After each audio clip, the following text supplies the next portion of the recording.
옆 사람과 인사할 텐데요. 주먹을 굳건 쥐고 우리 싸우라는 의미가 아니라 우리 화이팅 이렇게 한번 할 텐데, 우리가 항상 인사할 때 막 힘있게 인사라고 그러잖아요. 오늘은 반대로 힘없게 아주 수줍게 화이팅 이렇게 한번 인사해 보겠습니다. 시작. 화이팅. 예, 감사합니다. 말씀을 너무 잘 들으셔서. 교회가 좋은 교회 되는 비결은 예수님의 관심이 어디에 있는지를 알고 예수님의 관심사를 사역의 주제로 삼는 것입니다. 성도가 좋은 성도 되는 비결도 예수님의 관심사가 어디 있는지 알고 예수님의 관심사를 인생의 주제로, 삶의 주제로 삼는 것입니다. 오늘 본문은 우리에게 예수님의 관심사가 어디에 있는지 잘 알려줍니다. 요한복음에 기록된 예수님의 사역은 주로 두 군데서 이루어졌어요. 유대와 갈릴리, 이 둘 사이를 오가면서 예수님의 사역이 이루어졌습니다. 요한복음 4장 3절과 4절입니다. 우리 같이 한번 읽어봅니다. 시작.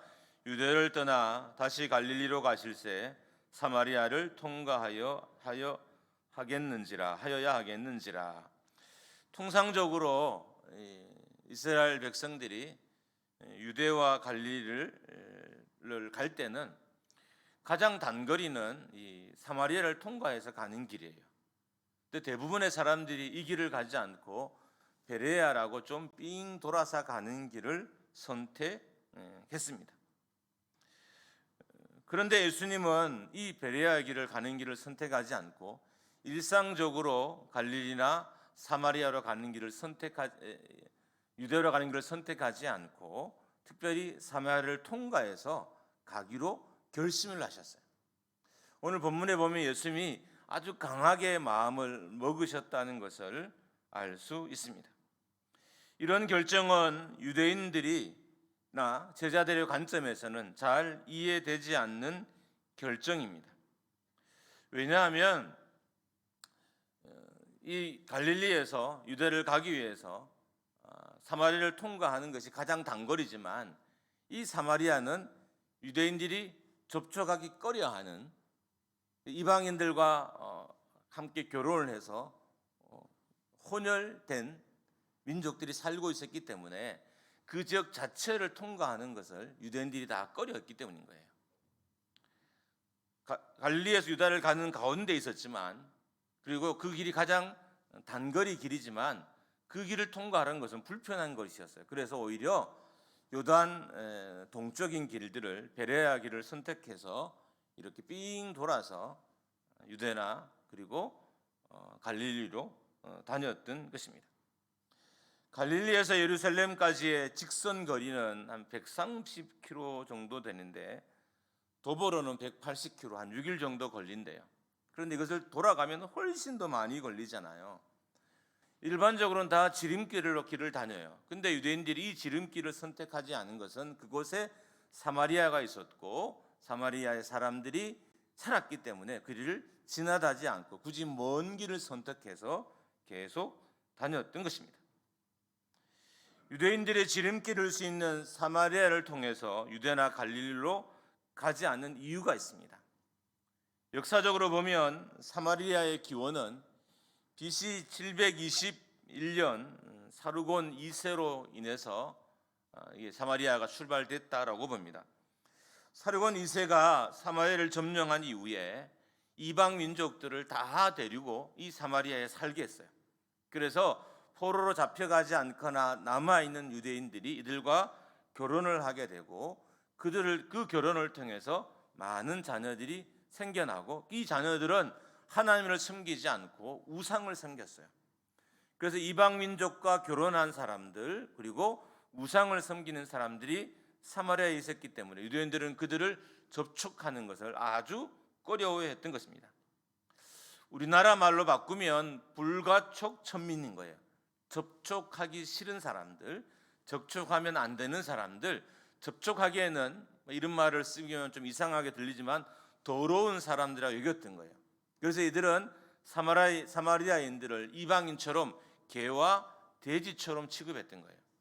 그래서 굳이 빨리 갈 수 있는 이 사마리아를 통과하는 길을 선택하지 않고 먼 길을 돌아서 유대나 갈릴리를 오갔던 것입니다. 예수님도 갈릴리와 유대 사이를 오가면서 사역을 했다고 그랬잖아요. 그럼 당연히 이전에는 예수님이 사마리아를 통과하지 않고 이렇게 돌아서 가셨을 확률이 많아요. 근데 이번에는 굳이 사마리아를 통과해야 되겠다고 다짐하고 마음을 먹으시면서 그 길을 통과하고 있었던 것입니다. 유대인들이 사마리아를 통과하지 않았던 것은 종교적인 이유 때문이었습니다. 유대인이면서 이방인과 결혼한 사람, 유대인들이 이방인과 결혼하면 안 되잖아요. 이방인과 결혼을 했어요. 이방인과 결혼한 것도 문제인데 그들의 섬긴 우상을 또한 섬겼습니다. 북쪽 이스라엘이 멸망하는 중에 살기 위해서 타협하고 이주한 이방인들과 결혼한 사람들이기 때문입니다. 그래서 정통 유대인의 입장에서 보면 그들은 배신자이고 일종의 간신배이고 일종의 야합꾼이었어요. 나라와 하나님을 버린 사람으로 여겼기 때문에 그들이 사는 동네를 통과하지도 않고 그들에게 복음 전하는 것조차 꺼려하고 있었던 것입니다. 그런데 예수님께서 오늘 본문에 보면 굳이 그리를 통과하시겠다고 강한 의지를 보이고 계십니다. 아주 상식 밖인 거, 상식을 벗어난 거예요. 우리가 상식 밖의 말을 하고 상식 밖의 행동을 하면 사람들이 충격을 받아요. 예수님의 이런 말씀과 이런 결정은 상식 밖이기 때문에 당연히 주변의 많은 사람들에게 충격을 줬을 것입니다.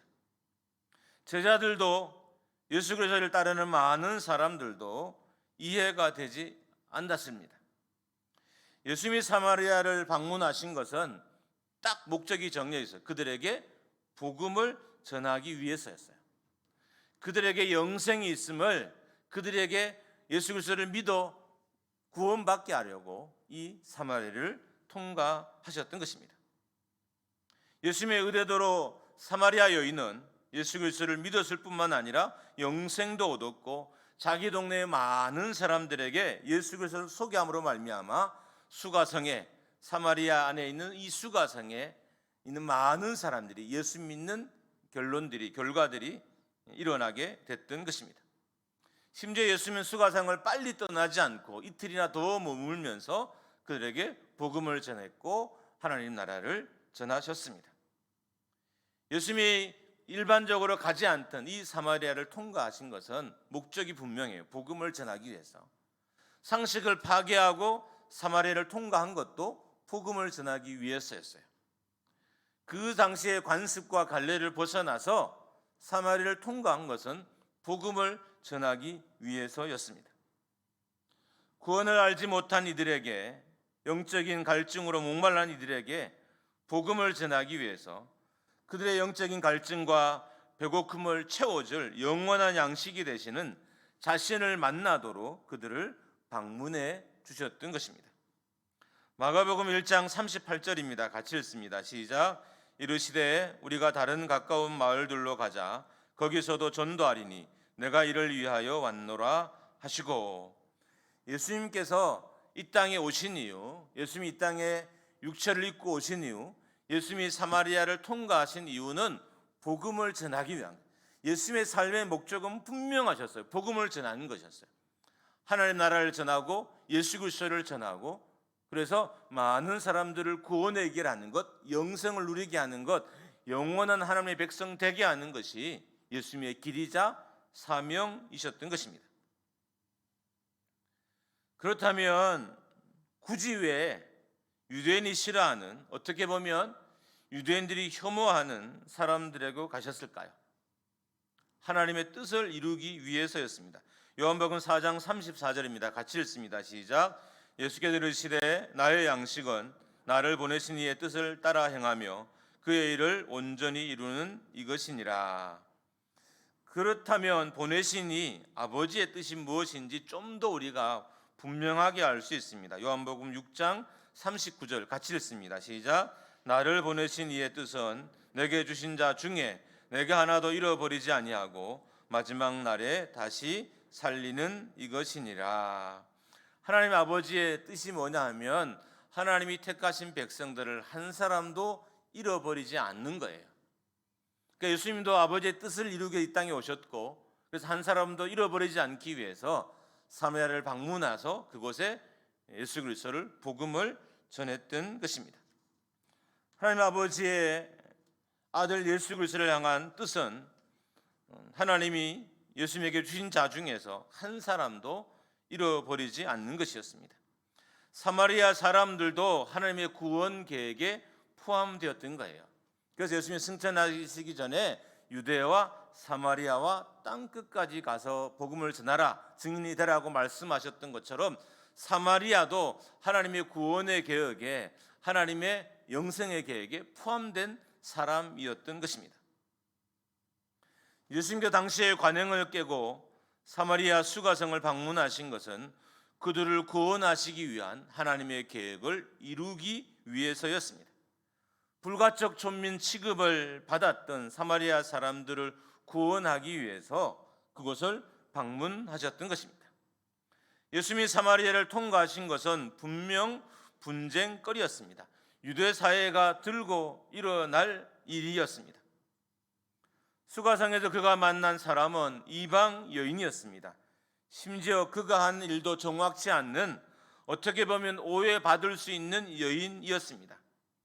이 방문 자체가 논란의 중심에 예수님을 얼마든지 서게 할 수도 있었습니다. 그럼에도 불구하고 예수님이 이 사마리아를 방문하신 것은 뜻이 분명했기 때문입니다. 복음을 전하기 위해서, 그들에게 영생이 있음을 알게 하기 위해서 사마리아를 방문했던 것입니다. 그래서 여인이 요한복음 4장 9절처럼 말했던 것입니다. 같이 한번 읽습니다. 시작. 사마리아 여자가 이르되 당신은 유대인으로서 어찌하여 사마리아 여자인 나에게 물을 달라 하나이까? 아니 이는 유대인이 사마리아인과 상종하지 아니함이로라. 이 여인조차도 의아한 거예요. 왜 예수님이 사마리아에 오셨는지, 오셔서 자기에게 말을 거는지 의아한 거예요. 왜냐하면 두 부류의 사람들은 만나면 안 되거나 아니면 서로 혐오하거나 서로 미워하거나 서로 싸워야 될 사람들인 거예요. 그런 사람이 자기 나라를, 자기 동네를 방문하고 한 자체가 이 여인도 아이러니였지만 주변의 많은 사람들도 의아한 결정이고 의아한 행동이었을 것입니다. 왜 예수님이 이런 행동을 하셨냐면 목적이 분명했기 때문인 거예요. 예수님이 이 땅에 오신 목적, 하나님이 아들인 예수를 이 땅에 보내신 목적이 분명했기 때문에, 영혼을 구원하기 위해서 하나님이 택하기로 작정하신, 구원하기 작정하신 많은 사람들을 구원하기 위해서 이 땅에 오셨기 때문인 것입니다. 그를 통해서 불가촉 촌민으로 취급받던, 구원에서 제외된 사람처럼 여겨진 수많은 사마리아 사람들을 구원하기 위해서, 하나님의 뜻에 순종하기 위해서 사마리아를 통과하신 것입니다. 예수님이 이 땅에 오신 목적은 이처럼 분명해서 영혼 구원이었어요. 그러니까 이 예수님의 이 땅에 오신 목적을 따라 사는 여러분과 저도 삶의 목적이 분명해야 돼요. 영혼 구원인 거예요. 누차 말씀드리잖아요. 예수님의 삶의 목적이 교회의 삶의 목적이 되어야 되고, 또한 교회의 삶의 목적이 우리의 삶의 목적이 되어야 되는 거예요. 예수님의 삶의 목적이 영혼 구원이기 때문에 교회가 가장 집중해야 할 일도 영혼 구원인 것이고, 성도가 이 땅에 살면서 그 입에서 가장 많이 나와야 될 말도 영혼 구원인 거예요. 근데 우리가 여기서부터 한참 동안 떨어져 있어요. 어쩌면 이 땅의 많은 교회의 문제나 여러분은 제 인생의 문제는 여기서 출발하고 있을지도 몰라요. 내 입에서 복음이 전해지지 않는 것에서 우리의 문제가 출발되고 있을지도 몰라요. 이 땅의 많은 교회의 문제가 성도들을 통해서, 교회를 통해서 복음이 전해지지 않고 있음의 문제일 수도 있습니다. 이 땅을 사는 많은 성도들의 인생의 문제도 성도들의 입술을 통해서 예수가 전해지지 않기 때문에 일어나고 있는 문제일 수도 있습니다. 예수님이 이 땅에 오신 목적이 분명하듯 이 땅에 남겨진 조직인 교회의 목적도 분명해야 되고, 교회의 구성에는 성도의 목적도 분명해야 됩니다. 사도행전 1장 8절입니다. 같이 읽습니다. 시작. 오직 성령이 너희에게 임하시면 너희가 권능을 받고 예루살렘과 온 유대와 사마리아와 땅 끝까지 이르러 내 증인이 되리라 하시니라. 예수 그리스도의 증인의 삶이 교회의 사역이며 예수 그리스도의 증인의 삶이 성도의 삶이어야 한다는 것입니다. 그렇기 때문에 우리의 입술도 예수 그리스도를 말하고 있어야 되고 교회도 예수 그리스도를 말하고 있어야 되는 것입니다. 지금 이 땅의 교회가 정상적이라면 영혼 구원한 일에 매진하고 있어야 돼요. 이 땅의 교회가 정말 정상적이라면 영혼 구원한 일에, 복음 전하는 일에 온 신경을 다 쏟아붓고 있어야 돼요. 이 땅에 많은 목회자리, 많은 리더들이 있어요. 저로부터 이 사람들이 정상적이라면 이 사람들은 영혼 구원한 일에 온 사역을 매진하고 있어야 정상인 거예요. 왜냐하면 예수님이 이 땅에 오신 목적이자 예수님이 십자가 달려 죽으시고 부활하신 목적이자 예수님이 성령을 주셔서 이 땅 우리가 함께 하신 목적이자 이유이기 때문인 거예요.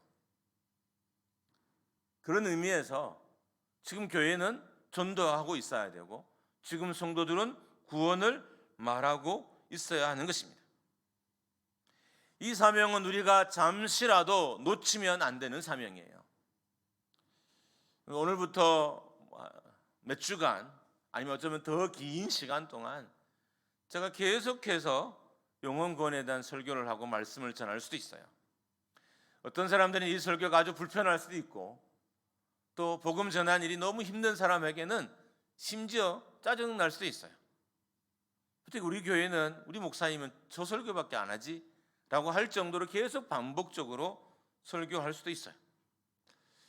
왜 그런 생각을 했냐면 정말 교회가 좋아진 일은 성도가 정말 성도답게 사는 일은 영혼 구원이라는 확신이 점점 더 제 안에 강하게 들기 때문인 거예요.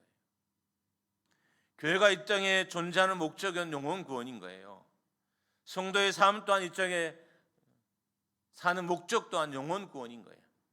그 교회를 통해 끊임없이 예수가 보여주고 말씀되어져야 할 뿐만 아니라 성도의 입과 성도의 삶을 통해서도 예수가 증거되어져야 하기 때문인 것입니다. 이 사명은 교회가 잠시라도 놓치면 안 되는, 코로나 중에도 놓치면 안 되는 사명인 것입니다. 어떤 형편에 처해 있어도 놓치면 안 되는 사명이 영혼 구원의 사명인 거예요. 내 삶이 힘들어도, 내 삶이 병원에 있어도, 내 가정이 망하기 직전이어도, 내 삶이 너무 고통스러워도 우리가 이 사명만은 포기하지 않고 끝까지 잡고 있어야 되는 사명이 영혼 구원의 사명인 거예요. 왜냐하면 이것은 놓치면 안 되는 사명이기 때문입니다. 잠시 내려와도 되고 잠시 쉬어도 되는 사명이 아니라 내가 죽는 그날까지 가지고 간직하며 내 마음속에 그 품어야 될 사명이 영혼 구원에 대한 사명입니다. 감사한 것은 하나님은 이 사명이 자기의 생애의 삶의 목적인 줄 알고 이것을 충실히 수행하는 사람들에게 축복을 주셔요. 오늘 이 말씀 몇 가지 하고 기도하려고 합니다. 첫 번째로는 복음을 전하면 기쁨이 충만해지고 복음을 전하면 행복해집니다. 요한복음 4장 36절입니다. 같이 읽습니다. 시작. 거두는 자가 이미 삭도 받고 영생에 이르는 열매를 모으나니 이는 뿌리는 자와 거두는 자가 함께 즐거워하게 하려 함이라. 하나님은 거두는 자에게 기쁨을 주신다는 거예요. 그러니까 영혼 구원하는 사람들에게 말로 형용할 수 없는 기쁨을 주시는 거예요. 그 입술로 복음을 전하는 자에게, 그 삶을 복음을 전하는 자에게 말로 형용할 수 없는 기쁨을 주신다는 거예요. 신앙생활이 기쁘고 싶잖아요. 우리는 이렇게 생각해요. 기쁨을 주시면 내가 뭔가를 하겠다. 이것도 완전히 틀릴 생각은 아니지만 실제로는 반대예요.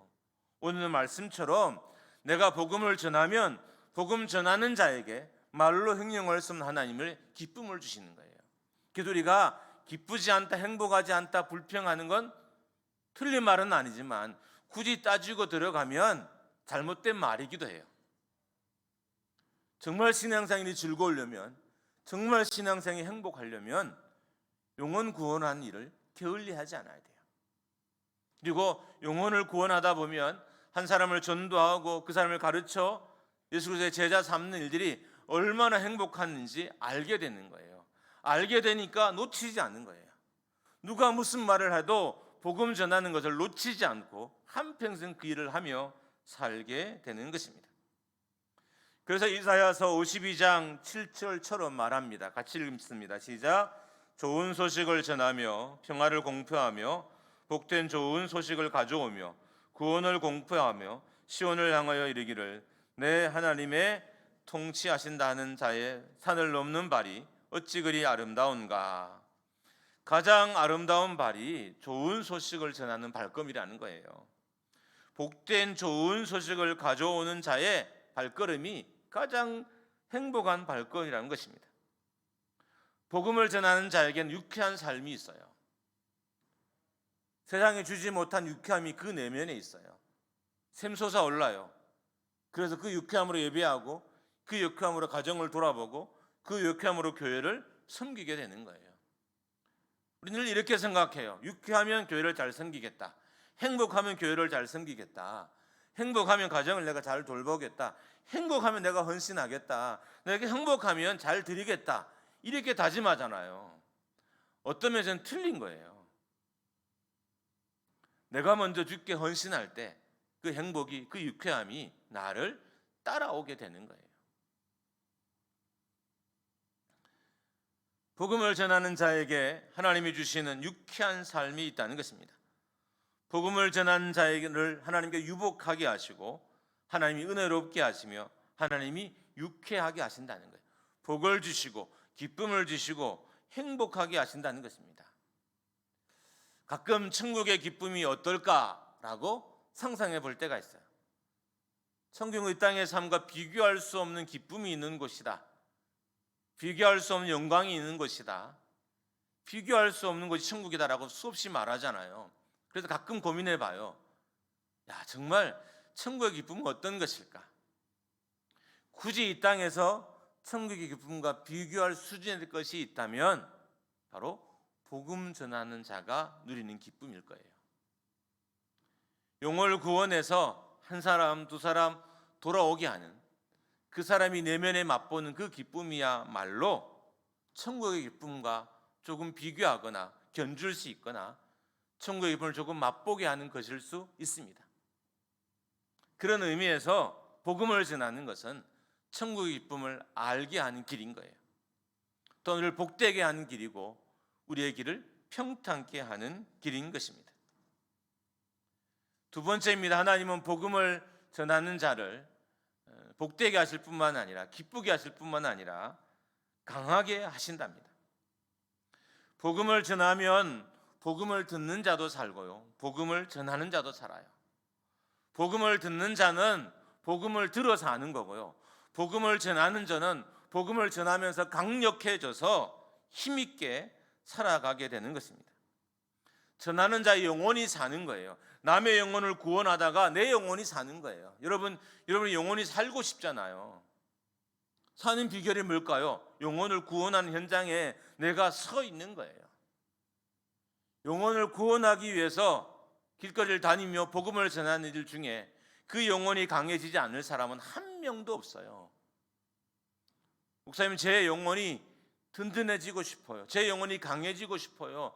제 영혼이 힘을 얻고 싶어요 라고 말하는 분이 있다면 복음을 들고 길거리에 나가서 하루만 전도해 보세요. 여러분의 영혼이 얼마나 강해지는지, 얼마나 힘이 있어지는지. 사도행전 20장 24절입니다. 같이 읽습니다. 시작. 내가 달려갈 길과 주 예수께 받은 사명 곧 하나님의 은혜의 복음을 증언하는 일을 마치려 하면은 나의 생명조차 조금도 귀한 것으로 여기지 아니하노라. 복음을 전하는 자의 삶을 완수하기 위해서 자신의 생명조차 조금 더 귀한 것으로 여기지 않겠다라고 다짐했습니다. 왜 이렇게 다짐이 가능할까요? 영혼 구원하는 자에게 주시는 힘이 있기 때문인 거예요. 사도 바울이 이렇게 죽음을 각오하고 생명을 조금도 아끼지 않고 복음을 전할 수 있었다. 이런 결단할 수 있는 힘이 있는 것은 여러분 결단은 힘이에요. 교회가 가끔 다짐하는 문제로 우리 교회가 약간 문제가 있어요. 어떻게 하나님께 다짐을 합니까? 다짐을 하고 난 이후에 내가 못 지키면 어떻게 됩니까? 라고 해서 굳이 서약합니다를 빼고 뭐 다짐합니다 바꿔주세요, 뭐 이런 일이 있어요. 어제도 이 서약문을 제가 교역자에게 넘겼더니 교역자들이 전화를 해서, 목사님 이거 좀 바꾸면 안 돼요, 다짐합니다고 바꾸면 안 돼요, 약속합니다 말이 너무 센 것 같아요. 왜 이런 일이 벌어질까요? 영혼이 강하지 않아서 그래요. 영혼이 강하지 않으면 주의 말씀을 실천할 힘이 없고 그 말씀을 입으로 내뱉을 힘도 없는 거예요. 근데 왜 영혼이 강해지지 않았을까요? 복음의 현장에 서 있지 않았기 때문입니다. 교육자들도 복음을 전하면 그 영혼이 강해지게 돼 있고요, 성도도 복음을 전하면 그 영혼이 강해지는 거예요. 강해져서 죽음을 각오하고 남은 생애를 살 수 있었던 거예요. 사도 바울이 이렇게 자기의 생명을 조금도 아끼지 않고 복음 전하는 일에 온 생애를 바치겠다고 다짐하는 일을 할 수 있던 이유는 그가 영혼을 구원하기 위해서 복음의 현장에 있었기 때문입니다. 그래서 하나님이 힘을 주셨고 그 힘이 이 서약을 가능하게 했던 거예요. 여러분, 힘 없으면 세상 일도 못하지만 교회 일도 못해요. 특별히 교회 일은 영적인 힘이 없으면 못해요. 이 영적인 힘은 복음 전하는 자에게 하나님이 주시는 힘인 거예요. 우리가 기도를 통해서 또 말씀을 통해서 힘을 얻어요.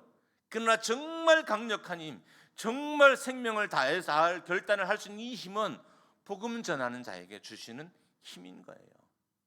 그래서 초대교회 대부분의 순교자들은 복음 전하는 자였어요. 놀랍게도 학자들이 아니었어요. 일제 시대에도 학자들은 다 예수 그리스도를 부인했어요. 신학자들은 다 부인했어요. 멋진 신학을 만들어서요, 일제 천황 숭배를 신학적으로 만들어서 일제 천황을 숭배한 일들을 앞장서서 하는 사람들이 신학자였어요. 근데 복음 전하는 사람들은 한 명도 예수 그리스도를 부인하지 않았어요. 왜 그랬을까요? 복음 전할 때 주신 그 힘이 죽음을 두려워하지 않게 했기 때문인 거예요. 책상 앞에 용거한 신학자들은 일제를 숭배하도록 그에 맞는 신학을 만들고 조직을 만들고 그래서 숭배하게 했어요. 반면에 길거리를 복음 전하는 많은 전도자들은 순교했어요. 힘이 어디 났을까요? 복음을 전할 때 그 힘이 그들에게 하나님이 그 힘을 주셨기 때문인 것입니다. 복음을 전하는 삶이 사도 바울을 담대하게 했고, 복음을 전하는 삶이 천국을 보게 했으며, 복음을 전하는 삶이 영생을 보게 했던 거예요. 예수를 전하다 보면 천국이 보여요. 예수를 전하다 보면 영생이 보이는 거예요. 그래서 더욱더 복음을 전하게 되는 거예요. 저 사람 구원하지 않으면 지옥 가겠구나. 아버지의 구원을 위해서 기도하는 집사님이 있어요. 그래서 주일날 저희 교회를 다 못 오지만 꼭 아버지의 집에 가서 아버지와 함께 예배를 드리면서 아버지에게 복음을 전하기 위해서 수고하고 기도하는 집사님이 저희 교회에 계셔요. 우리는 이래야 돼요. 여러분, 가족 중에 한 명도 예수 안 믿고 지옥 간 일이 없어야 돼요. 할렐루야. 이게 정상인 거예요. 여러분, 이게 정상이에요. 이렇게 마음 먹고 다짐하는 게 정상이에요. 가족 중에 지옥 가는데 버젓이 버려두는 건 이게 비정상인 거예요. 가족 중에 예수 안 믿고 지옥 가는 길들을 평탄하게 가는 그 사람들을 버려두는 것은 비정상인 거예요. 우리가 정말 예수 복음을 받아들였다면, 구원의 복음을 내가 믿는다면 한 사람이라도 지옥 가지 않게 하기 위해서 복음 전하는 일들을 게을리하지 않아야 됩니다. D.L. 무디라는 교사이자 또 부흥사이자 또 전도자가 있습니다. 많이 들어보셨죠? 어떤 사람이 하루는 성경을 읽다가 의심이 생겼어요. 그래서 D.L. 무디를 찾아가서 물었습니다. 성경을 읽다가 의심이 생기면 어떻게 하면 좋을까요? 보통 사람은 그러죠. 기도하십시오. 사실 기도가 만병통치약인데 기도 안 하잖아요. 대부분 저도 그래요. 제 방에 오면 기도하십시오. 만병통치약인데 기도를 안 해요. 그래서 만병통치약이 안 되는 거예요. 근데 D.L. 무디는 그렇게 답을 주지 않고 성경을 읽다가 의심이 생기고 깨달아지지 않으면 길거리로 뛰쳐가서 전도지를 들고 길거리에 뛰쳐나가서 복음을 전하십시오. 성경을 읽다가 의심이 생기면 성경을 그 자리에 두고 전도지를 들고 길거리로 뛰쳐가 복음을 전하십시오. 사람들의 손수레라도 밀어주십시오. 무슨 일이든 찾아서 봉사하고 전도하십시오. 그리고 돌아와서 다시 말씀을 읽으면 그 말씀이 깨달아질 것입니다 라고 그를 권면했다는 거예요. 행하지 않고 읽기 때문에 깨달아지지 않는 거예요. 여러분, 성경은 아무리 읽어도 읽는다고 깨달아지는 게 아니에요.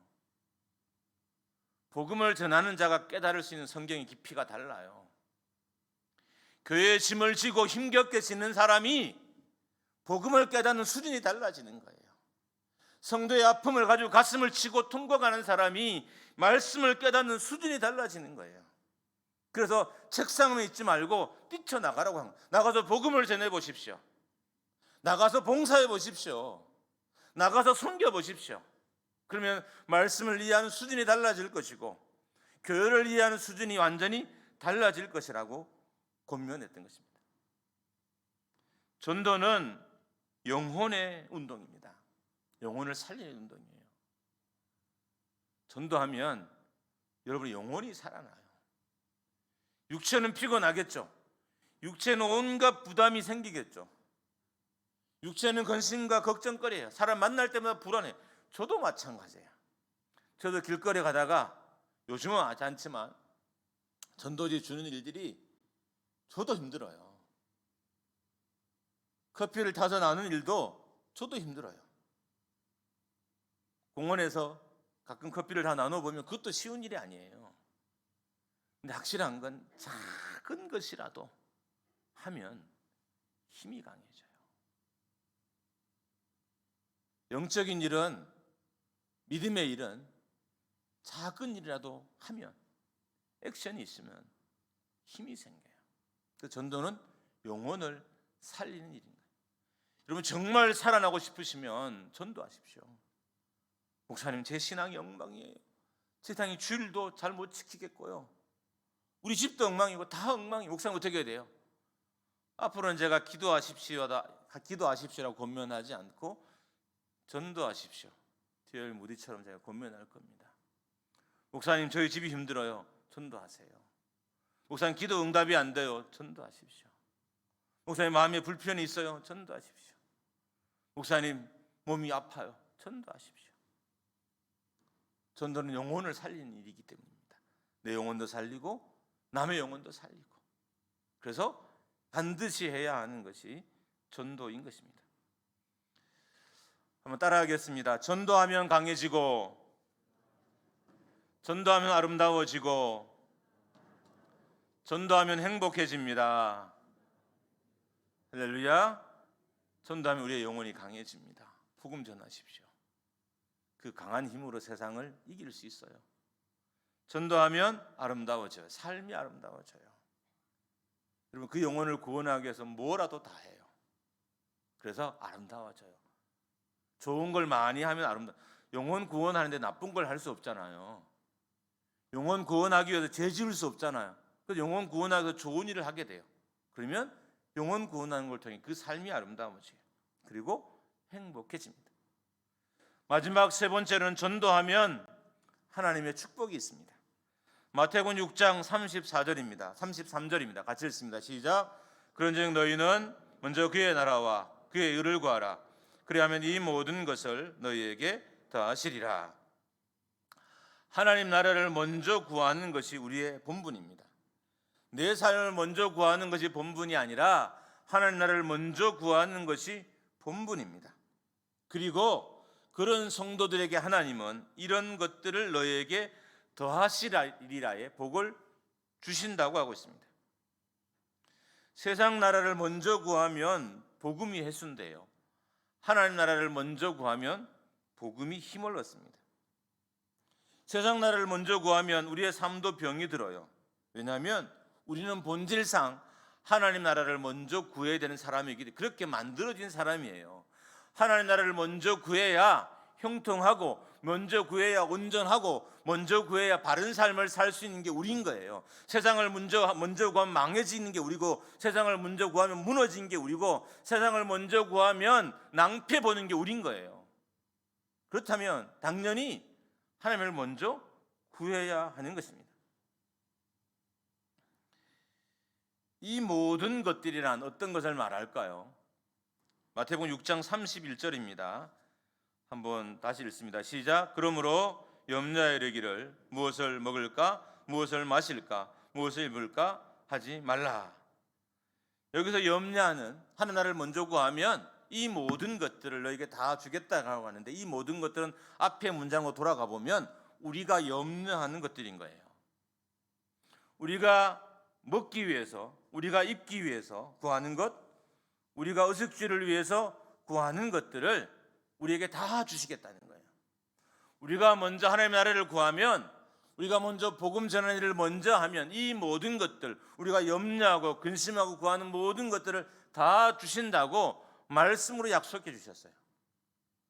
우리가 풍요롭지 않은 것은 영혼 구원이 우리의 사명이 아니기 때문입니다. 교회가 풍요롭지 않은 것도 영혼 구원이 그 교회의 사명이 아니기 때문인 거예요. 말씀드렸잖아요. 코로나 중에도 1년에 800명, 1000명을 전도하는 교회가 있어요. 그 교회는 지금 모든 것이 다 풍성해요. 예산도 풍성하고 남아 돌고도록 풍성하겠죠. 본당의 성도들도 풍성해요. 풍성하지 않은 것이 없어요. 그 교회를 섬기는 청년들도 풍성하고요, 자녀들도 풍성하고요, 목사님의 목회도 풍성하고요. 풍성하지 않은 것이 하나도 없어요. 왜 그럴까요? 하나님의 말씀이기 때문인 거예요. 영혼을 구원하는 일에, 하나님 나라를 먼저 구하는 일에 집중하면 이 모든 것들을, 우리가 염려하고 걱정하는 것, 우리가 구하는 모든 것들을, 의식주와 관련된 모든 근심들을 다 주시기 때문에, 그래서 교회도 성도의 삶도 풍성해지는 것입니다. 이제 말씀을 마치겠습니다. 예수님께서 승천하기 전에 유대와 사마리아와 땅끝까지 이르러 내 증인이 되리라 라고 말씀하셨습니다. 여기는 사마리아는 지명일 수도 있어요. 예루살렘과 유대와 사마리아와 땅끝까지, 가까운 것은 먼 것, 거리, 지명을 뜻할 수도 있습니다. 그러나 또 다른 측면에 보면 여기 사마리아는 꺼리끼는 곳이잖아요. 불편한 곳이잖아요. 그런 사람들에게 복음을 전하라는 거예요. 사마리아 사람들에게 복음을 전하라는 것은 사마리아 지역에 사는 사람을 의미하기도 하지만, 그런 사람들, 내가 불편한 사람들, 이 사회가 꺼리는 사람들, 이 사회가 회피하는 사람들, 교회가 어려운 사람들에게도 복음을 전하라는 거예요. 이게 우리에게 하신 예수님의 마지막 말씀이었습니다. 영혼을 보는 예수님의 마음과 영혼을 보는 우리의 마음이 일치되어야 됩니다. 대한민국을 바라보는 예수님의 마음과 대한민국을 바라보는 우리 교회의 마음이 일치해야 돼요. 우리 교회를 보는 예수님의 마음과 우리 교회를 보는 여러분의 마음이 일치될 때, 그때 하나님의 역사가 그곳에 일어나게 되는 것입니다. 그런 의미에서 우리는 먼저 말씀으로 기록돼서 우리에게 가르치고 있는 예수님이 선포하신 이 예수님의 말씀, 예수님의 뜻이, 예수님의 계획이 뭔지를 아는 것이 중요합니다. 예수님이 이 시대를 보는 마음은 영혼 구원의 마음인 거예요. 한 명도 더 구원하고 싶어하는 마음, 한 사람도 더 돌아오게 하는 마음, 한 사람이라도 예수 믿게 하고자 하는 그 마음이 예수님의 마음인 거예요. 그럼 여러분과 저도, 우리 교회도 당연히 여기에 우리의 시선을 꽂고 시선을 멈추고 집중하면서 이 땅의 삶을 살아야 정상인 거예요.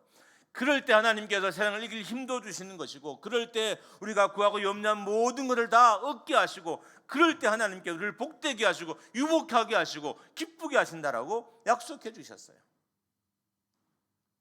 여러분, 놓쳤던 사명을 다시 잡으십시오. 목사가 설교한 일은 어려운 일입니다. 말해놓고 저만 안 하면, 여러분 저도 양심이 있어요. 여러분의 시선이 제 뒤통수로 오는 걸 알아요. 자기라도 좀 전도하지. 저희가 양심이 없어서 이렇게 설교하는 게 아니에요. 제 마음이 막 하익 맞아서 여기서 아무 말 던지고 내 삶은 뒤에서 아무렇게 살고 이렇게 하기 힘들어요, 여러분. 하나님 제게 이 마음을 주셔요. 말씀드렸던 저는 70에 은퇴하면 10년은 분명히 복음을 전하는 일에 더 매진할 거예요. 하나님 나를 데려가시지 않는 이상 살려놓으시면 건강하게 두시는 그 시간 동안 10년은 반드시 복음의 현장에 있을 거예요. 여러분 저를 확인해도 좋아요.